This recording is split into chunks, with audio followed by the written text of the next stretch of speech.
My daughter-in-law replaced my name in the will, so I replaced her wedding dress with rags. Follow my story until the end and comment the country you're watching from so I can see how far my story has reached. It was supposed to be the happiest day of my son's life. And mine too. I had spent my entire life building a home for my family, not just a house, but a home filled with warmth, values, and love. My name is Martha, and I'm 65 years old. I wasn't rich, but I had enough. I raised my son, Peter, alone after my husband passed away from cancer when Peter was only 10. I worked 2 jobs, one as a teacher during the day and one as a cashier in the evenings, just to make ends meet. Every dollar I saved went into a fund for Peter's education and eventually a small but cherished family home. That house was my soul. Every photo on the wall, every blanket I knitted, every holiday meal cooked in that kitchen carried decades of love and sacrifice. Peter was my pride. He was a smart, ambitious boy. He studied hard, became an engineer, and made me so proud. After he graduated,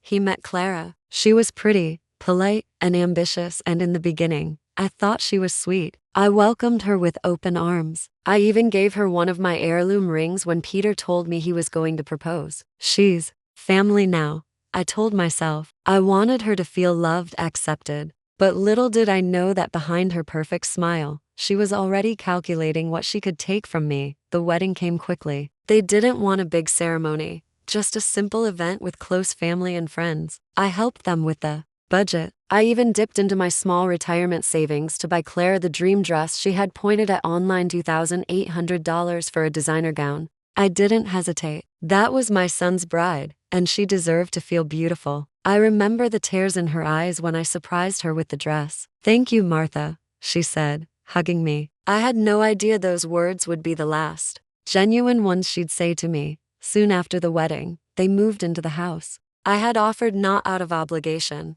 but love. It was a 3-bedroom house. I told them they could take the master bedroom while I moved to the smaller guest room. "It's your time now," I said, smiling. They insisted they'd pay the utilities, and I believed them. I trusted them. I thought I had done a good thing. But that house, it was still in my name. At least, I thought it was. At first, things were good. Clara brought me tea in the mornings. Peter was busy with work but always made time to have dinner together as a family. We laughed, shared stories, and for a while, I believed I had finally found peace. But slowly, things began to change. Small, strange things. My favorite vase went missing. Then my mother's necklace, the one she gave me before she died, vanished from my drawer. When I asked Clara about it, she shrugged. "Maybe you misplaced it," she said sweetly. Peter didn't believe me either. "Mom, you're getting older. Maybe you forgot where you put it." That hurt more than they knew. Clara started making decisions in the house like she was the owner. She changed the curtains, painted the walls, even threw away some of my furniture, saying it was too outdated. I didn't argue. I tried to be understanding. But the worst part was Peter's distance. He no longer sat with me during dinner. He stopped asking how my day was. Slowly, my son began fading from my life right before my eyes, and Clara became the queen of the castle I had built with my blood, sweat, and tears. One evening, I overheard them talking in the kitchen. My room was just down the hall, and the door was slightly open. Clara whispered, "She's not going to live forever. Once she's gone, this house is ours. We'll sell it and finally move to the city." Peter responded, "She won't be around much longer. And anyway, didn't we already get the paperwork signed?" I froze. What paperwork? My heart pounded so loudly I thought they'd hear me. I couldn't sleep that night. The next morning, I quietly went to my filing cabinet. The deed, the will, everything was gone.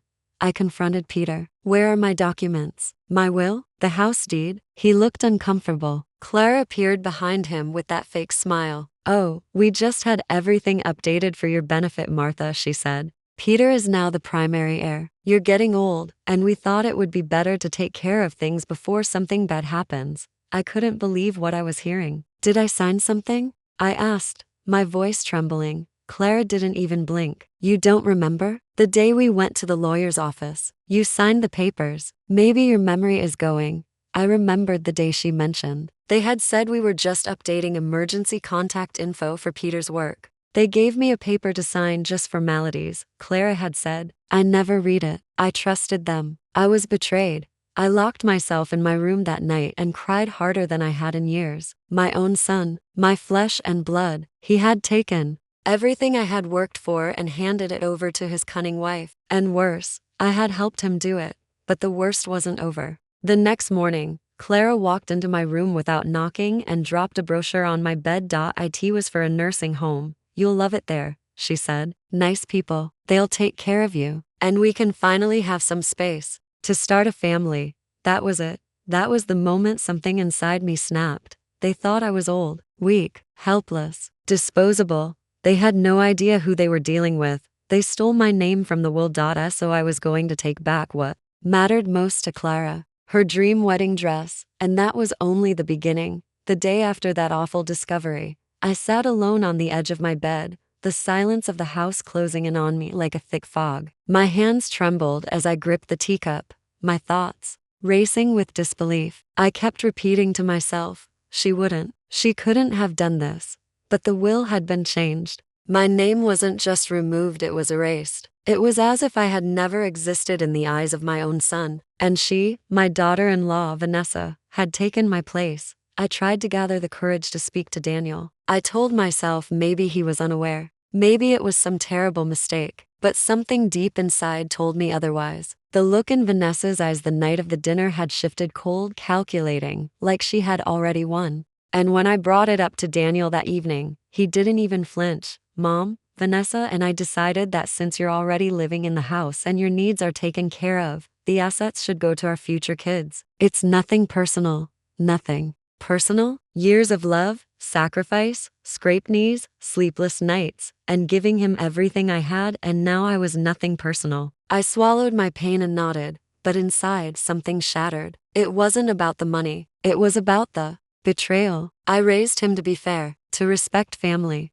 to never forget the hands that built the life he now enjoyed. But somehow he had forgotten, or maybe, worse, he chose to forget.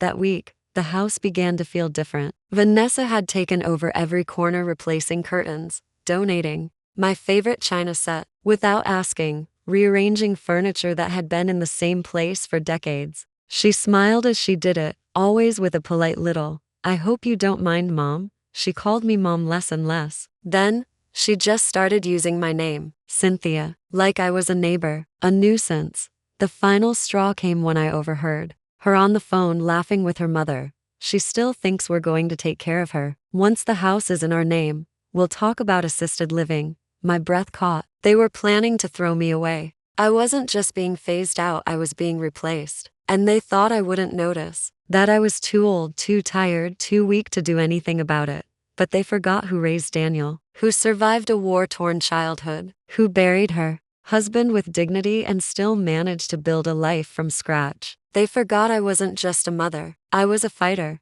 And I never went down without a plan. I started watching, listening. Every move Vanessa made, every step she took to paint herself as the perfect wife, I took notes. She had a wedding coming up, her sister's. Vanessa was the maid of honor and had ordered a designer dress worth thousands. The one thing she wouldn't shut up about. It's going to make everyone's jaws drop, she bragged one night over dinner. I smiled politely, nodding along as if I was listening. But in my heart, I had already made a decision. I wouldn't let her take everything from me without a fight. If she wanted war, she was about to get one. Late at night, when the house slept, I tiptoed into the guest room closet where she kept the dress. It hung in a sleek plastic covering, protected like treasure. I slid it out gently, examined it under the soft light, and held it in my hands like a fragile dream. Such a pity, I thought. Over the next few days, I found a cheap white ragged replica at a thrift store, something close enough in shape,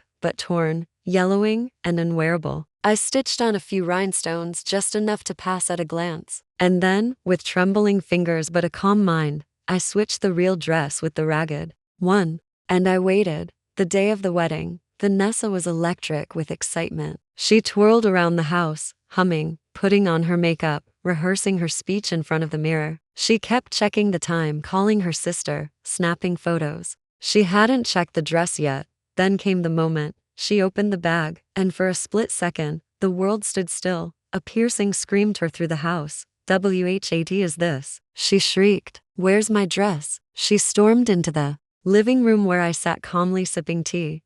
This isn't funny, Cynthia. Where is it? I looked at her with the same calm, distant look she'd given me for weeks. What's wrong, dear? I asked sweetly. It looks like the dress you showed me. Her hands shook. You think this is funny? You ruined everything. This wedding is going to be photographed, televised. Do you know what you've done? I believe it's what you did, Vanessa, I said coolly. I raised a son who forgot his mother, and a daughter-in-law who tried to erase me. You wanted me invisible? Well, now you know what that feels like. Vanessa left in hysterics. She wore a borrowed backup dress, showed up late to the wedding, and avoided cameras like the plague. The humiliation cracked her perfect little image. People began to ask questions. Whispers started swirling. Daniel was confused, irritated. I let it all unfold, because this wasn't just revenge. This was the beginning. I wasn't done. I sat in the living room one quiet afternoon, knitting a scarf for my granddaughter. The sun streamed through the blinds, and the soft clack of needles gave me comfort, something steady in a life that was slowly shifting beneath me. Sarah entered, phone in hand, whispering something. She didn't see me or didn't care that I could hear. No, she still thinks the will isn't changed. Yes, once it's done, we can sell the house. I know, she'll be out soon. That was the moment I froze. My fingers went limp, the yarn slipping from my hands. Sell the house? My house? The home I built with my husband brick by brick. Was I just a placeholder now? That night I barely slept. I lay in the darkness, staring at the ceiling fan spinning above me. Every word Sarah had said burned through my mind like wildfire. Was James involved? Was he just pretending to be neutral while letting her carry out this betrayal? The thought crushed me. I remembered rocking him to sleep as a baby. The tears I cried when he left for college. The pride I felt watching him become a man. And now, this same son was letting his wife push me aside like old furniture. The next day, I searched for the will. My husband and I had drafted it together years ago, and the copy was always kept in our bedroom drawer. But it was gone, replaced with insurance papers and Sarah's medical bills. I turned the room upside down. Nothing. That same week, I received a letter from the family lawyer. It was addressed only to me. My hands trembled as I tore it open. Inside was the updated will. Sarah's name was listed as the primary heir. The house, the savings, everything signed over to her. My name was mentioned only in passing. A token monthly allowance, barely enough to survive on. I felt the ground shift. My knees buckled. I sat on the edge of my bed and cried, not just from the betrayal, but from the realization that I had become invisible in my own life. But those tears didn't last long, because in that quiet, soul-crushing moment, something inside me changed. I wasn't going to be erased. Not by Sarah, not by anyone. She thought she was clever, playing silent games and hiding behind polite smiles. But she didn't know who she was dealing with. I had kept this family together for decades. I had faced worse and survived. And now, I was going to make her regret ever crossing me. But revenge isn't loud. It's quiet, cold, calculated. I had to plan carefully, because the perfect revenge, it doesn't scream. It whispers. After that night, everything about me changed. I stopped crying. I stopped hoping James would magically see what Sarah was doing. I stopped waiting for fairness. I accepted one thing clearly: Sarah wanted to erase me, and if I didn't act fast, I would end up on the street, watching another woman live in my house, sleep in my room, and call it hers. No, that wasn't going to happen. But I didn't scream or fight. That would have given her satisfaction. Instead, I smiled. I acted polite. I thanked her for dinner. I complimented her shoes. I listened when she spoke about their future plans and said, "How exciting." I made her feel safe, comfortable, like I had given up, because only when she was completely off guard could I move. The first thing I did was visit the lawyer. Not the family lawyer Sarah had convinced to help her. He was clearly in her pocket. I found an old friend of mine named Mr. Patel. We'd met years ago when he helped a neighbor fight an unfair eviction. I told him everything about Sarah switching the will, the overheard phone call, the missing original documents. He listened, didn't interrupt once. Then, he looked me straight in the eyes and said, "We'll fix this, but it will take time. And you'll need to be very smart." So we began gathering evidence. I started keeping a diary of everything Sarah said or did, every suspicious word, every legal paper she touched. Mr. Patel advised me to install a simple voice recorder in the living room, nothing illegal, just something to back my claims in case this went to court. Within a week, I had a gold mine. Sarah was getting bold. She told her friend on speakerphone that the old woman will be out soon, whether she likes it or not. Another time, she said to James, just let her go quietly. We'll say she chose to move to a home. That's when the second part of my plan began. I played the frail, confused mother-in-law. I started pretending to forget things where I kept my keys, what day it was, little harmless details. Sarah started whispering things like, she's declining. Maybe it's time for assisted living. She was writing my script for me without realizing it. It was working perfectly. But the part that hurt the most was James. He didn't speak up. He didn't ask questions. He just nodded when she suggested things. He looked tired, almost ashamed, but still didn't stop her. That's when I realized I had to stop hoping for help. This was my war. One afternoon, I went into Sarah's room while she was out shopping. I knew she kept her laptop unlocked. She trusted no one would dare snoop, but I did. And what I found made my blood boil. There were files labeled property transfer and new listings. She was already trying to sell the house behind my back without my name, without my signature, like I didn't exist. She had even typed out fake permission letters in my name. But that's when she made a mistake. She saved a version of the will unsigned and unfiled where I was written out completely. That was illegal. She had no right. I copied everything onto a flash drive and gave it to Mr. Patel. He looked stunned. This, he said, is everything we need. But I wasn't done yet. The wedding anniversary was coming up. James and Sarah had been married for 10 years, and she was planning a big party in our backyard. Guests, decorations, photographers, everything. She ordered a custom wedding gown remake to wear that day as if she was queen of the house. That's when the final part of my revenge began forming. I ordered a replacement. Not a real dress, of course. I found the exact measurements and asked a seamstress to create a version out of recycled curtains and torn bedsheets. The color was ugly. The stitching was uneven. It looked beautiful from afar, but up close, it was a joke. I swapped it into the garment bag the day before the party. Sarah never checked. She trusted everything would go her way, like it always had. The morning of the party, she was glowing. She strutted around like royalty. Thank you for helping with the setup, she said, tossing me a fake smile. It's so nice you can still be useful. I smiled back. Of course, dear. It's your big day. As the guests arrived, the music started, and Sarah went into her room to change into her wedding gown. I stood by the door, heart pounding, waiting for the scream, and it came, loud, angry. What is this? What is this? I walked in slowly, calm. Is something wrong, Sarah? I asked, acting confused. She held the dress up. This isn't my gown. This is garbage. Oh dear, I said softly. Must have been a mix-up. You know, at my age, I sometimes forget things. She turned red. You did this, didn't you? I didn't answer. I just walked away while all her guests stared at her, half dressed in rags, on what was supposed to be her grand moment. The morning after the confrontation with Daniel left me with a hollow ache. I stood at the window watching the sunrise, its golden light washing over the garden I had once nurtured with joy. Now, all looked unfamiliar, alien. Even the roses I had planted with love for my late husband seemed distant, as if they too had turned their backs on me. But I wasn't ready to collapse. Not yet. That fire in my chest, burning from betrayal, humiliation, and decades of buried pain, was roaring into something else now. Revenge wasn't just an option. It was a necessity.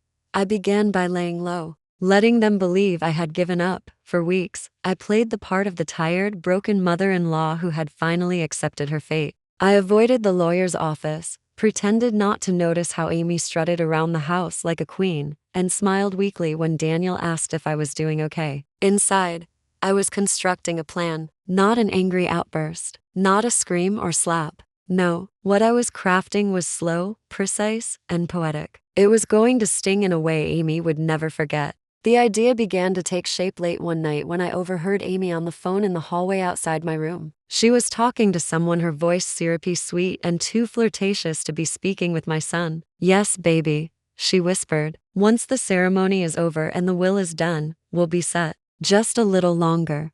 My heart stopped. Ceremony? Baby? What was she planning now? My breath caught as I realized Amy wasn't just plotting against me. She was using Daniel too. And not just for control, she was lining up her next move. Another man, another target. Daniel was just a stepping stone. That night I couldn't sleep. I stared at the ceiling for hours, recalling every smile she gave Daniel, every time she called me mom with that sticky sweetness, and how she kissed him on the cheek before rolling her eyes behind his back. She had no shame, and she was going to destroy my son too. That's when I knew my revenge couldn't just be personal. It had to protect Daniel even if he didn't know he needed saving. I contacted an old friend, Rosa, who worked in event planning. I told her I needed access to an exclusive bridal boutique that Amy had mentioned months ago. Rosa didn't ask questions. She simply smiled and said, "You want it private?" I nodded. Private and off the books. 2 days later, I was inside the boutique,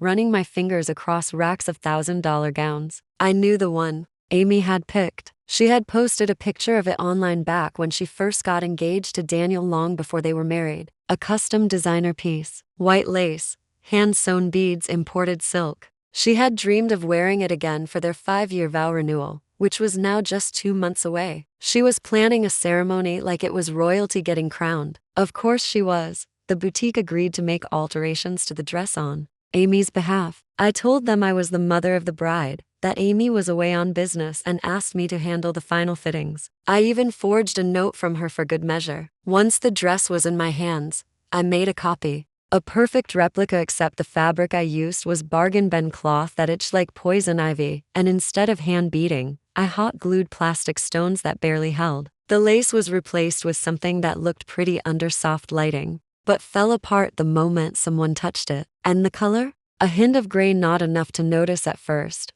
but under sunlight, it would look dirty, faded, just like Amy's soul. I returned the fake to the boutique and kept the original locked in a trunk in my attic. As the vow renewal approached, Amy's excitement became unbearable. She spent hours on calls arranging photographers, florists, a violinist flown in from Italy. She even invited distant relatives I hadn't seen in years, only to ensure I looked small and irrelevant during the ceremony. One afternoon, I sat silently as she walked through the living room on the phone, saying, "The dress? Oh, it's perfect. I'm going to look like a princess." His jaw will drop. "Just wait." I wanted to laugh. If only she knew. But my plan wasn't just about the dress. It was about exposure. I needed to tear off her mask in front of everyone she hoped to impress. And so, I hired a private investigator. Quietly, discreetly. It took less than 2 weeks to get everything: hotel receipts, photos of her and the mystery man she called baby, messages pulled from her cloud backups. She had no clue. She thought she was clever using private apps and voice calls. But every cheater leaves breadcrumbs. I collected every single one. The night before the ceremony, I didn't sleep. I sat by the window in my bedroom, holding the real wedding dress in my lap. I ran my hand across the soft fabric and remembered the woman I used to be before Amy entered our lives. A mother, a wife, a nurturer, a woman who believed in family. That woman had been trampled on, mocked, pushed aside. But tomorrow, I would rise, and Amy would fall. In the morning, I woke early. Amy was already buzzing through the house, squealing over last-minute arrangements. She didn't speak to me directly, just barked orders at the house staff and waved her phone around. "Where's my bouquet? Is the photographer here? Did the boutique confirm delivery of my dress?" I smiled. "It's hanging in the guest room closet, all ready for you, Amy." She didn't even thank me. She ran off, still chirping into her phone, high on adrenaline and her own delusion. I followed behind quietly, savoring the moment. Downstairs, the guests began to arrive. Old family friends, Daniel's colleagues, and Amy's extended family. Everyone dressed to impress. I moved through the crowd like a ghost, unnoticed. I didn't need attention. I was waiting for one moment. One perfect, terrible moment. When Amy finally descended the staircase in her swapped wedding dress, the room hushed. For a split second, she beamed until someone in the crowd murmured, "Is that gray?" Then another whispered, "That dress looks cheap." Her smile cracked just barely. Then she reached the last step and a seam split open under her arm. Gasps rippled through the room. One of the glued-on stones popped off and landed with a plastic clink on the floor. Amy froze. Her eyes darted around the room. This isn't right," she stammered. "This isn't my," but before she could finish, I stepped forward and placed a thick envelope in Daniel's hand.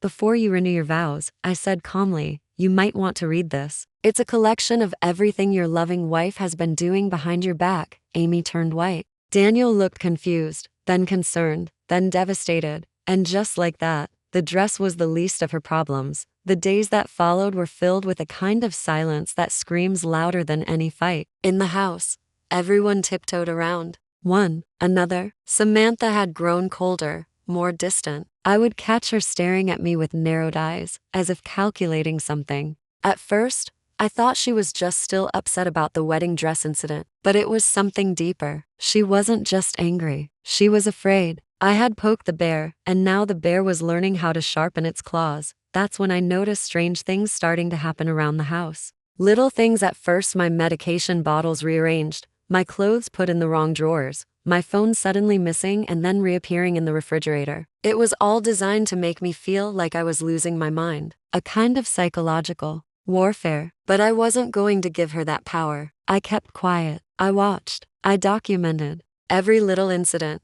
I wrote down in a notebook I hid under my mattress. It was no longer about revenge for me. It had turned into a war of survival. Then one morning, I woke up and went into the kitchen for my usual cup of tea. The kettle was gone. So was the toaster, my tea bags, and even my favorite mug. When I asked Samantha about it, she simply shrugged and said, "I thought you were cutting down on caffeine." That was her style, passive-aggressive with a razor blade edge. But that wasn't even the worst part. That came 2 days later, when I went to the bank to check on my savings account. It had been emptied, cleaned out, not a single cent left. My heart nearly stopped. I asked the bank manager for details, and he showed me the withdrawal documents. My signature was on them, but I knew I hadn't signed anything. I hadn't authorized any withdrawal. That's when it hit me. Samantha had not only forged my name, she had stolen everything I had worked my whole life to save. That money was supposed to help me move out, live on my own, start fresh. Now, it was gone. I was trapped in this house with a woman who had robbed me blind and smiled while doing it. I didn't cry. I didn't scream. I sat on a bench outside the bank for nearly an hour thinking. That was the moment I knew something had to change. It couldn't just be a petty back and forth anymore. Samantha wasn't just trying to get rid of me, she was trying to erase me. My name, my identity, my existence. And I wasn't going to let her win. I went back home and dug out my old filing cabinet. In it, I found old family documents, original copies of my late husband's will, our marriage license, property records, and even video recordings of holidays, birthdays, moments that proved the history I had in this family. Then I did something I never thought I'd do. I called a lawyer, not just any lawyer, but someone who specialized in elder abuse and financial fraud. I made an appointment for the next day. And that night, as I sat at the dinner table with Samantha and my son who had become so spineless, in her presence that he barely spoke above a whisper anymore, I looked her right in the eyes and smiled.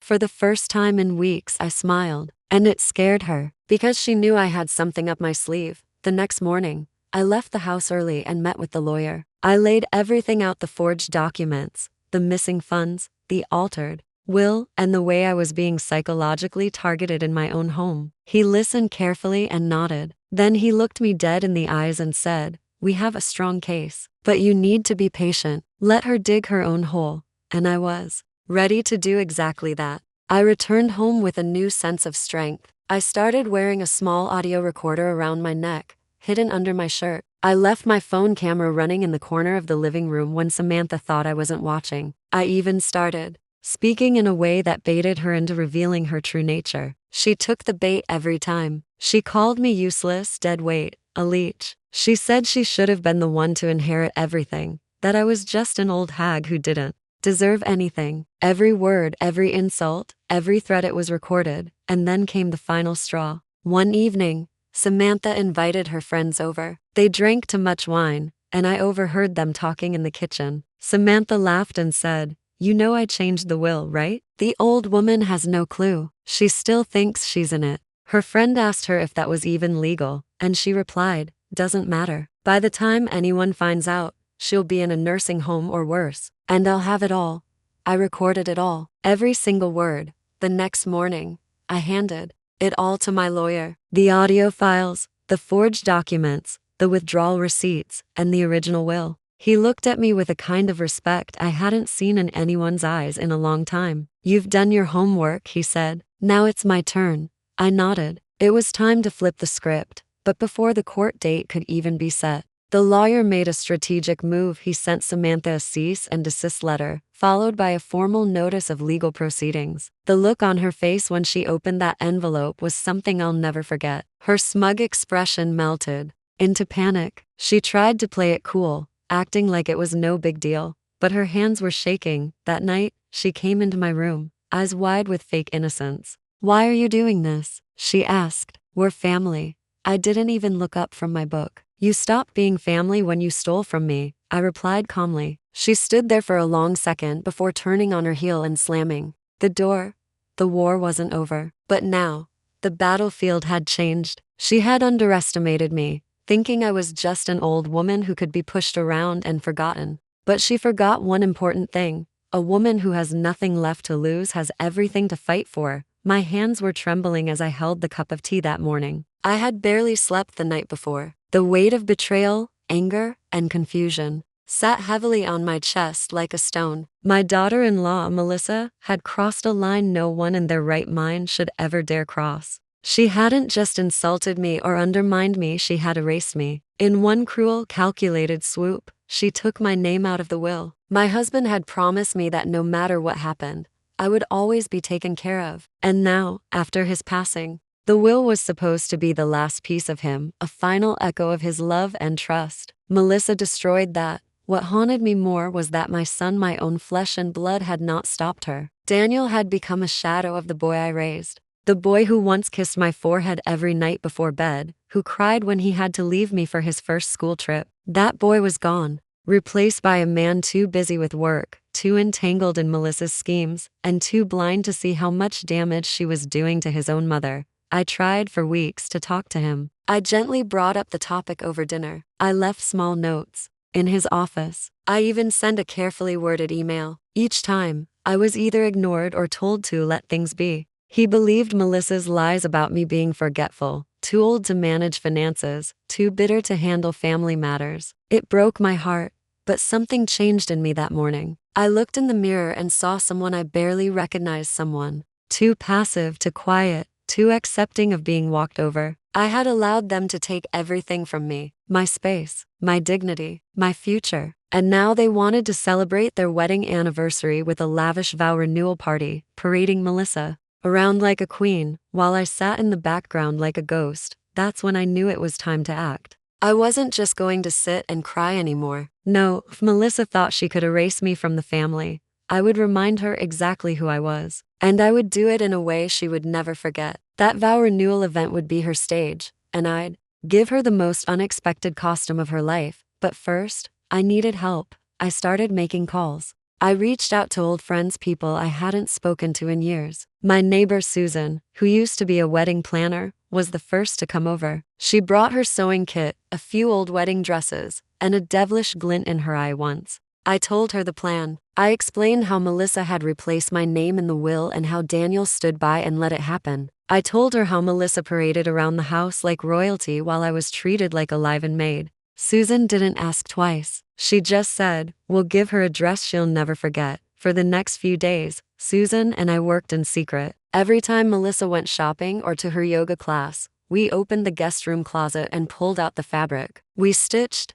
unraveled, and sewed again. What looked like a normal wedding gown from afar was actually made of cheap curtains, old lace from thrift stores, and even mop strings from under the sink. From the front, it would appear regal, but from the back, it would rip apart with one sharp tug. We made sure of it. I also reached out to Melissa's makeup artist, an old acquaintance from my church group who had once done my makeup for an event. I offered her double the pay to accidentally swap Melissa's setting spray with water. And when it came to the hair extensions Melissa was planning to wear, well, let's just say we had a little fun with some quick dissolving glue. It was all risky, but something inside me was alive again, maybe for the first time in years. I felt bold. I felt like myself, and as the day of the vow renewal crept closer, I rehearsed my smile in the mirror. I had been forced to wear so many masks around Melissa. The mask of the obedient mother-in-law, the quiet widow, the patient grandmother. But this time, I'd wear my real face. She wanted to walk down the aisle again, pretending she was the perfect wife, the centerpiece of our family. Fine.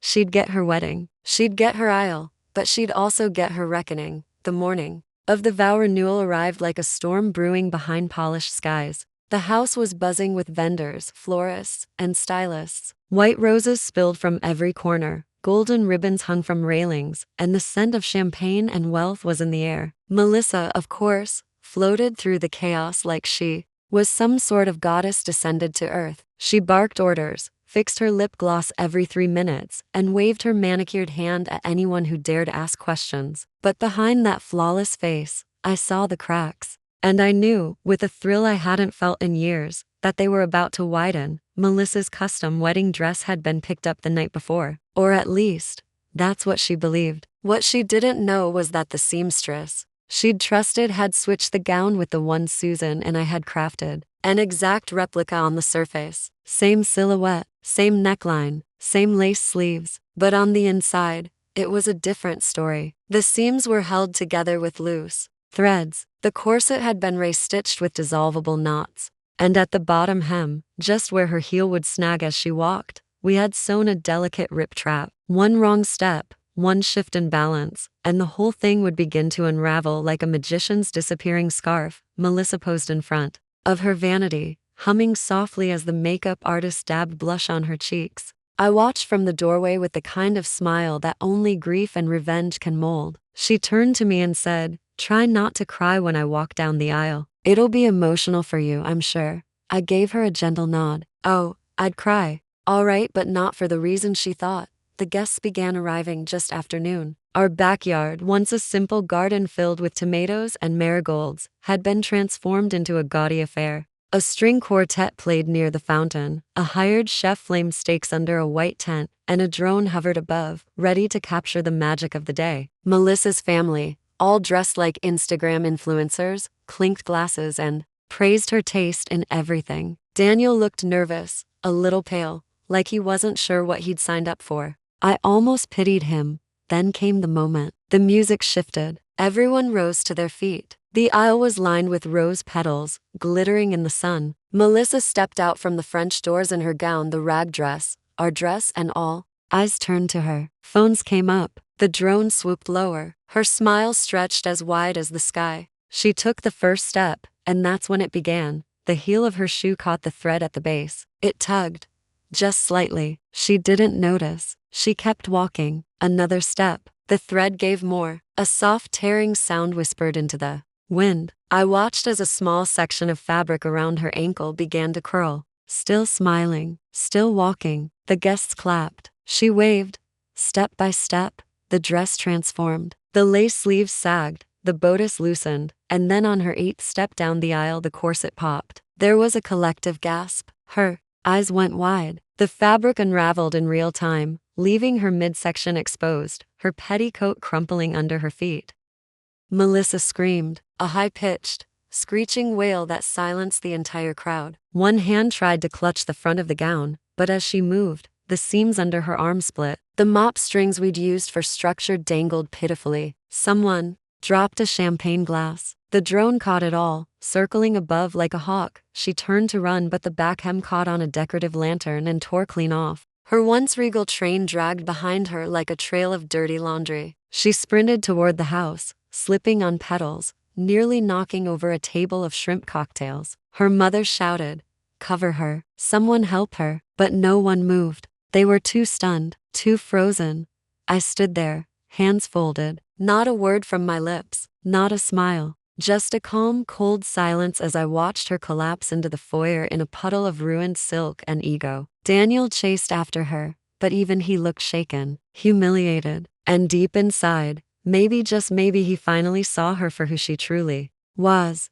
The guests began whispering. A few laughed, a few looked toward me. I shrugged gently, as if to say, accidents happen. No one suspected. No one dared ask. Melissa stayed locked in her room for the rest of the day. The party fizzled. Guests slowly filed out, murmuring about wardrobe malfunctions and bad omens. The caterers packed up, the drone landed, the music stopped, and I went back to my room, kicked off my shoes, and for the first time in years, poured myself a glass of red wine. It was done, but this was just the beginning. As I stood on the other side of the bridal boutique, hidden behind a column of expensive white gowns, my heart pounded like a drum. It was just a few days before the wedding, and Emily had no idea that the beautiful dress she had chosen with such pride was no longer hers. The look on her face when she opened that box would be the final page in a chapter she had written with cruelty. But I wasn't done just yet.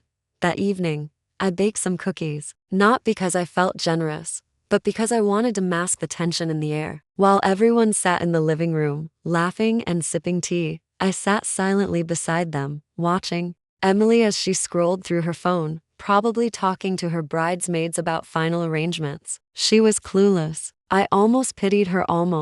The next morning, I went to visit my old friend Betty. She ran a tiny seamstress shop just a few streets down. Betty had always been loyal, and she still remembered how Emily used to humiliate me whenever she came to family events. I handed her the real wedding dress in a zipped-up bag and said, "Keep this safe for me, just for today's. I'll be back."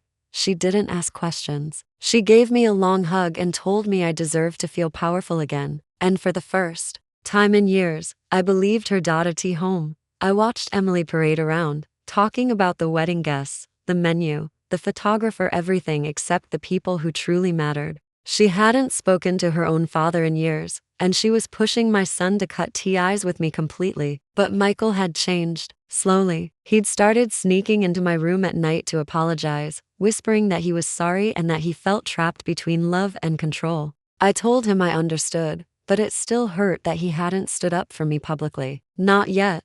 On the morning of the rehearsal dinner, I put the final piece in place. I took the tattered yellow dress I had kept from a thrift store, a mess of itchy lace, holes, and fraying threads, and folded it into the bridal box Emily would open on her big day. My hands shook as I tied the silk ribbon around it. This wasn't about humiliation anymore. It was about letting her feel, for one single moment, how it felt to have your dreams snatched away. That night, Michael knocked on my door. His eyes were red. "Mom," he said, "I read Dad's old journal, the one you kept. I saw the notes. I saw the way she manipulated you and lied to all of us. I'm so sorry I didn't believe you." He hugged me, and that was all I needed, one hug from the boy I raised, the boy who was finally waking up from the nightmare. The next morning was the wedding day. The house was buzzing with noise, stylists, photographers, makeup artists. I stayed quiet in the background as usual. Emily was glowing, unaware that the box sitting near her dressing chair held something that would shake her perfect little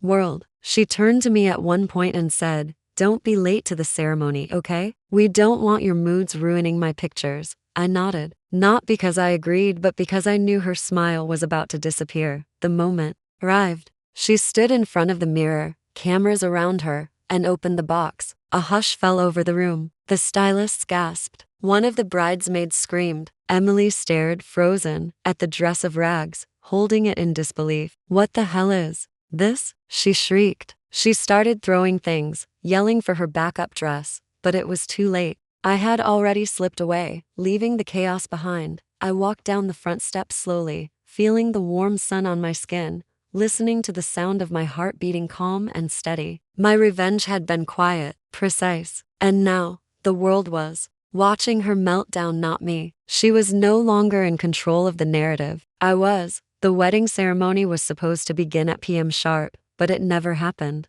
Instead, guests stood around awkwardly, fanning themselves under the glaring afternoon sun, whispering in confusion as the minutes turned into an hour. The groom, my son, was nowhere to be seen. Neither was the bride. Rumors spread like wildfire among family and friends. Some said she had fainted. Others said there was a wardrobe malfunction. But the truth was far more poetic than any of them could have guessed. Emily never made it to the altar. Her perfect day was shattered. Her backup dress had been locked away, intentionally misplaced in the chaos. Her carefully curated illusion, her spotless image, collapsed right there in that dressing room. And what she didn't know was that Michael had already decided he wouldn't marry her. After reading his father's journal, after hearing my truth, After seeing the subtle manipulations he once called love, he had chosen to finally reclaim his life. He came home, hours later, a man I barely recognized but in a good way. He looked exhausted, his tux jacket slung over one shoulder, tie half undone. "I couldn't do it," he said quietly, sitting beside me on the edge of my bed. When she lost it over the dress, something snapped in me. I saw her, truly saw her. And I thought about everything you've endured. I couldn't go through with it. I ended it.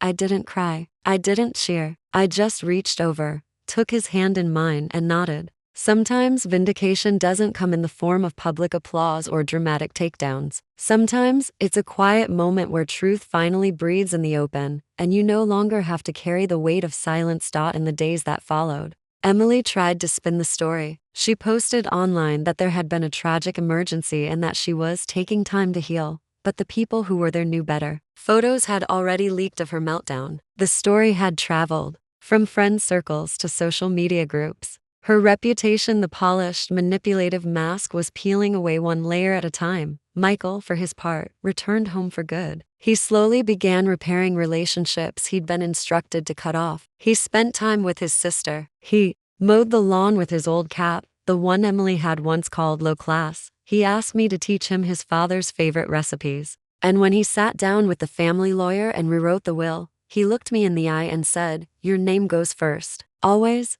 Emily." She moved away. Rumor has it she's trying to launch an influencer career, selling relationship advice. Of all things. Ironic, isn't it? But I no longer care. I got what I needed, not revenge in the traditional sense, but something deeper. I reclaimed my place. I restored my voice. And I reminded myself that even the most broken hearts can choose when to stop bleeding. So, if you've ever been betrayed, erased, or pushed into silence, don't think you have to scream to be heard. Sometimes the quietest revenge is the one they never see coming. The one where you choose to rise, not rage. The one where you let karma deliver the final blow, while you walk away whole. Never let anyone convince you that your value can be written out by ink on a will or hidden behind a veil of lies. Because the truth always finds light, and so do those strong enough to stand in it. If you've ever had to fight silently for your place in a family, your voice deserves to be heard. Tap like, share your story in the comments, and subscribe for more real stories that hit where it hurts and heal where it matters. Your strength is your story. Don't let anyone steal your pen.